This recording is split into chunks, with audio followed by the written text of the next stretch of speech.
Hi everyone, my name is Kate. Welcome back to my wondernetting channel. In today's video we're gonna crochet super easy crochet top. As always, I literally can tell you, like, guys, just crochet 2 rectangles using any stitch you like and you will got your top. I thank you for watching this video, I'm sure you did as well. Okay, literally this top is made of 2 rectangles. Okay, maybe 4 rectangles if we will count straps. I made my top a little bit of vintage style using lace stitch pattern, but as I said, you can use any stitch you like. You can crochet 2 rectangles using, for example, only double crochets or treble crochets and sew them together, as I'll show you later. This top is really pretty and super easy to make. You can make it in a couple of days, I guess, especially using this lace pattern. The chart for this pattern and the full writing instructions you will find in the iSTITCHER app in the templates tab. This app created my husband for our crochet knitting community. There you can create any kinds of knitting or crochet charts, color works or grids just with symbols. Also there are a bunch of helpful calculators you may need while crocheting or knitting, or you just wanna save your old projects in one place. So please check it out, the link will be in the first pinned comment or in the description below this video. You guys will love it. Before we get started, please like this video and leave your comment, and let's get started. I'm pretty sure every single one of you has at least one unfinished project sitting somewhere at home, you know, that weave you've been meaning to finish forever, but it just keeps collecting dust because you're not really excited about it anymore. Instead of letting it sit there, why not to frog it, wind the yarn back up and use it for something you're actually excited to make. The only downside is that winding yarn by hand can take forever. Since I'm a huge fan of Kato, you guys already know I love their products. They sent me their Y1 Pro to try it out. It's perfect for reclaiming yarn from but you can use it for so much more than that. It's also great for winding yarn into hanks. Setting it up is super quick and easy. Just put it together, press the wheel, and it starts spinning. Tie the end of your yarn to one of the arms and it will wind the yarn for you while you unravel your project. It's honestly so satisfying to watch and it makes the whole process way faster. You can also adjust the settings and change the speed depending on what you're doing.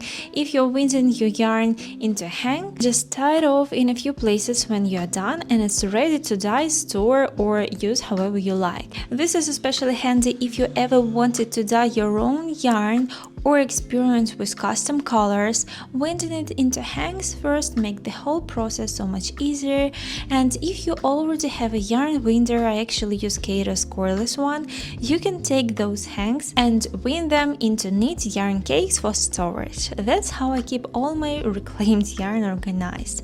If you use my code WONDER, you will get 10% off any Kato's products. The link in the description, and my code works all the time for all the products. Definitely check out the i1 Pro.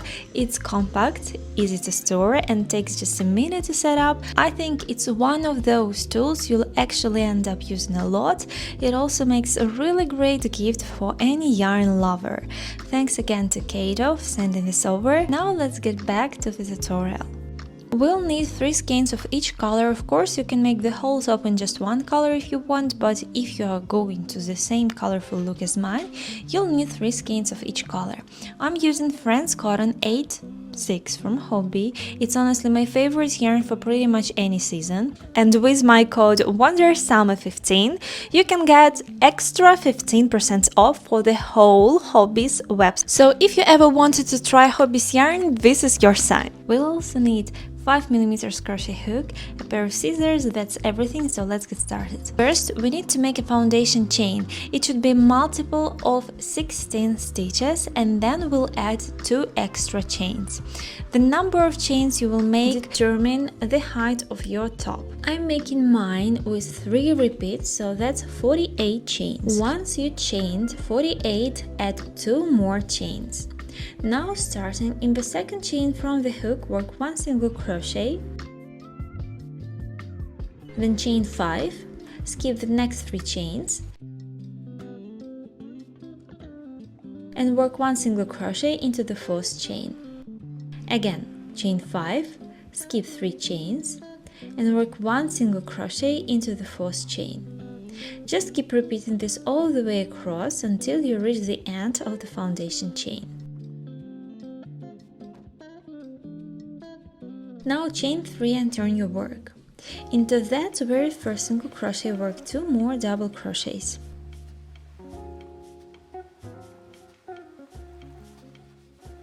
Together with the turning chain that will give you 3 double crochets. Next, work 1 single crochet into the first chain 5 space. Chain 5, work 1 single crochet into the next chain space. Chain 5, work 1 single crochet into the next chain space. Chain 5 and work 1 single crochet into the next chain space. So you've made 3 chain spaces in total. Now into the single crochet from the previous row, work 5 double crochets.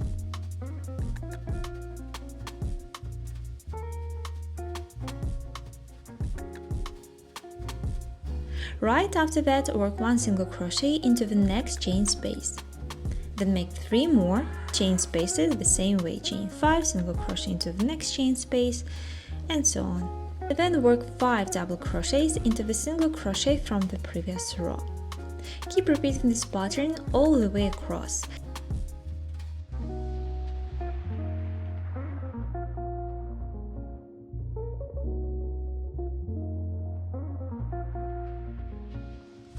At the very end of the row, work 3 double crochets into the last single crochet from the previous row.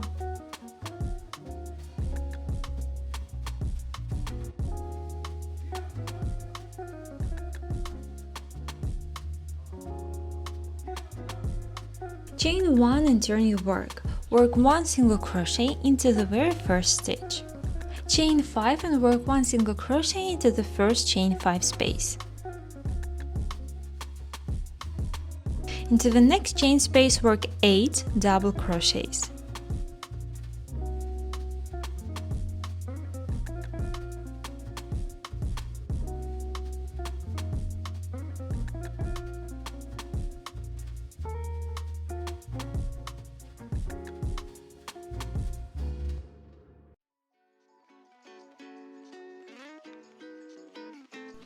In the following chain space, work 1 single crochet.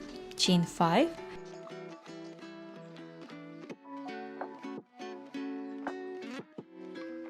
then work 1 single crochet into the center double crochet of the fan from the previous row. Chain 5 again, then work 1 single crochet into the next chain space. So in this row there are only 2 chain spaces between each fan. Into the next chain space, work 8 double crochets again.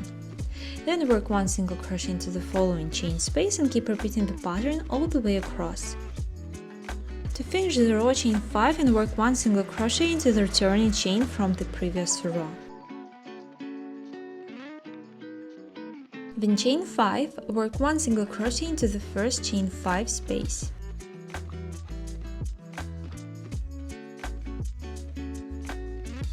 Now, above each double crochet from the previous row, work 1 treble crochet followed by chain 1 and repeat this across all 8 stitches.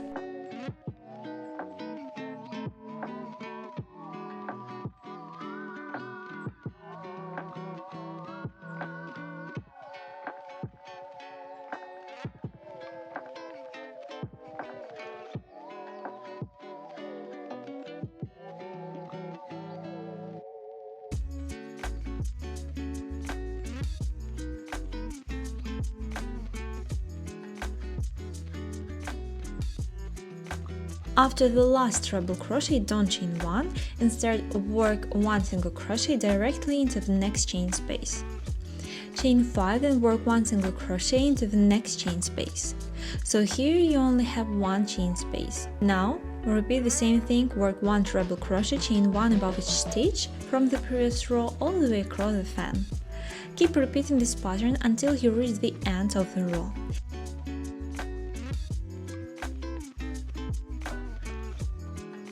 At the end of the row, after your last single crochet, chain 2, then work 1 double crochet into the last single crochet from the previous row. Chain 1, turn your work and work 1 single crochet into that very first stitch. This row is made up entirely of chain spaces, so chain 5, skip 2 treble crochets, then work 1 single crochet in the space between them. Chain 5, skip 2 stitches, work 1 single crochet between the next 2 stitches. Again, chain 5, skip 2 stitches and work 1 single crochet between the next 2 stitches. Then work 1 single crochet into the next chain space.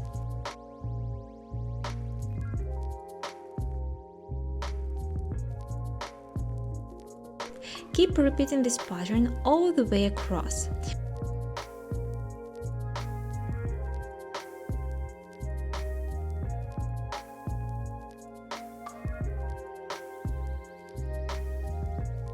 For the next row, chain 5 and work 1 single crochet into the first chain space.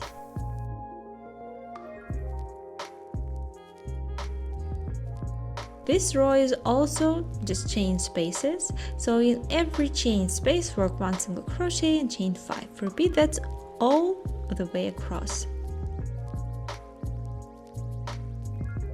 At the end of the row, chain 2, then work 1 double crochet into the last single crochet from the previous row. And this is where we'll be changing colors. Of course, you can keep going with the same color if you'd like, but I'm switching to a new one. I don't finish the last double crochet, instead I tie the old and new yarn together with 2 small knots, cut the ends, and finish the stitch with a new color.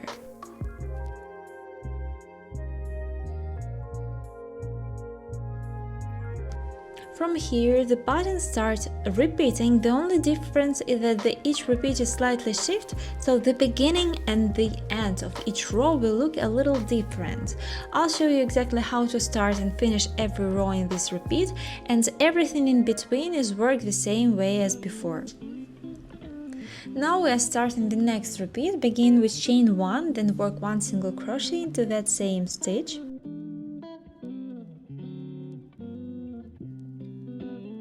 Next, chain 5, then work 1 single crochet into the next chain space, and right after that work 5 double crochets into the single crochet from the previous row.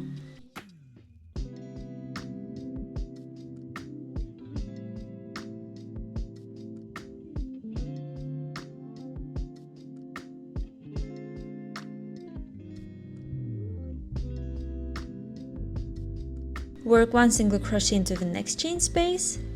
Then make 3 full chain spaces, and next work 5 double crochets into the following single crochet from the previous row. Keep repeating this pattern across the row. At the end of the row, work 1 single crochet into the third chain of the turning chain from the previous row. For the next row, chain 3, this counts as your first double crochet. Into that same chain space work 4 more double crochets, so you'll have 5 double crochets in total.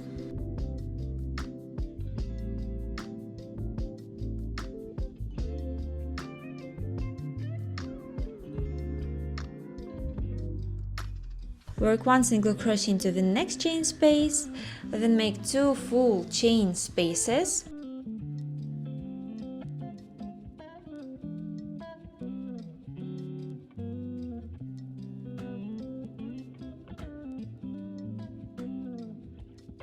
And work 8 double crochets into the following chain space. From here, keep following the pattern. There are always 2 full chain spaces between each fan of 8 double crochets. At the end of the row, chain 2, then work 1 double crochet into the very last single crochet from the previous row. Chain 1, then work 1 single crochet into that same stitch. Make 2 full chain spaces.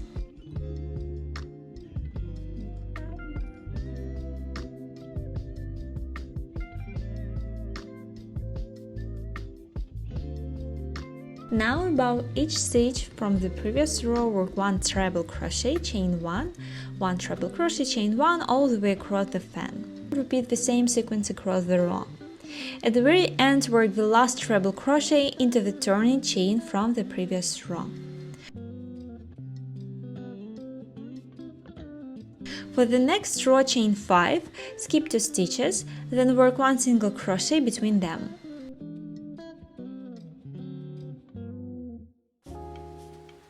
Chain 5, skip 2 stitches, and again work 1 single crochet between the next 2 stitches. Keep repeating this all the way across. This entire row is made up of chain spaces. You are either working into a chain space or skipping 2 stitches before making the next single crochet. At the end of the row, chain 2, then work 1 double crochet into the last stitch. Chain 1, work 1 single crochet into the same stitch, and this row is simply worked with chain spaces all the way across.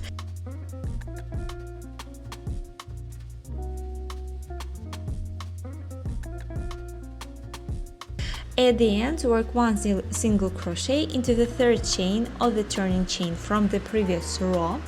And this is another spot where you can change colors exactly the same way we did before. Finish the last stitch with your new color, and from here everything repeats exactly like the second pattern row, so you can jump to this timestamp on the screen and keep following the same sequence from there.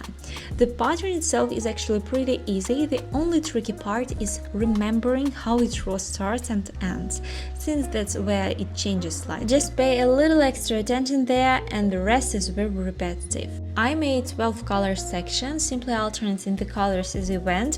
You can make yours as long or as short as you like. The longer your panel is, the longer the sides of the top will drape down. Now we need to make 2 identical rectangles, the same size and the same length. Once they are both finished, join them together only across the first 2 sections on each side. So you connect the first 2 sections on one side and the first 2 on the other side. Everything in between stays open, creating that oversized cutout in the middle. I'm joining mine with slip stitches, matching each color as I go, so the seam blends in and is almost invisible. I switch yarn color the same way I showed you earlier. This is what it looks like once everything is joined. Next, we are going to finish the large neckline by working single crochets all the way around the edge. I decided to use black for the border, but you can use any color you like. Just work single crochets evenly around the entire opening. There's no exact stitch count here, just add as many stitches as you need to keep the edge looking smooth and even. I worked a few rounds to give the nice clean finish. When you are done, join with a slip stitch, fasten off and cut the yarn. The last thing we need is the straps. They're super simple. I just worked 7 single crochets across and made 30 rows. At the end of every row, chain 1, turn your work and work single crochets back across. Then repeat until your strap is the length you want.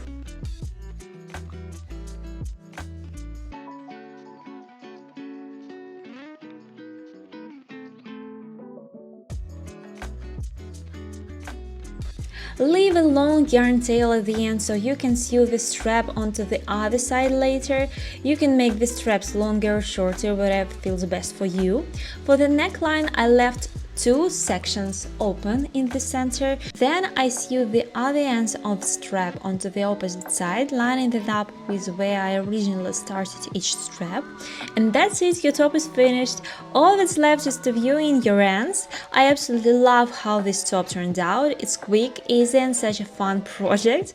Like I mentioned earlier, you can totally experiment with different stitches. You could make the whole thing in single crochets, although that will take quite a bit longer, or try double crochets, treble crochets, or whatever you like. Feel free to make it your own. The shape of this top is what really makes it stand out. It's such a unique design and it's surprisingly versatile. You can wear it in summer on its own, or layer it over a short, a tank top, or even a lightweight sweater in spring or fall. I'd love to know what you think, so let me know in the comments. I thank you for watching this video. I'm sure you did as well. If you have any questions, feel free to add them in the comments or DM me on my Instagram. Also, don't forget to check out Hobby's website. With my code of WonderSummer15, you can get extra 15% off for the whole shop. Don't forget to check out the Kato's website and also an iSTITCHER app. So we'll see you in the next video. Bye, kitties!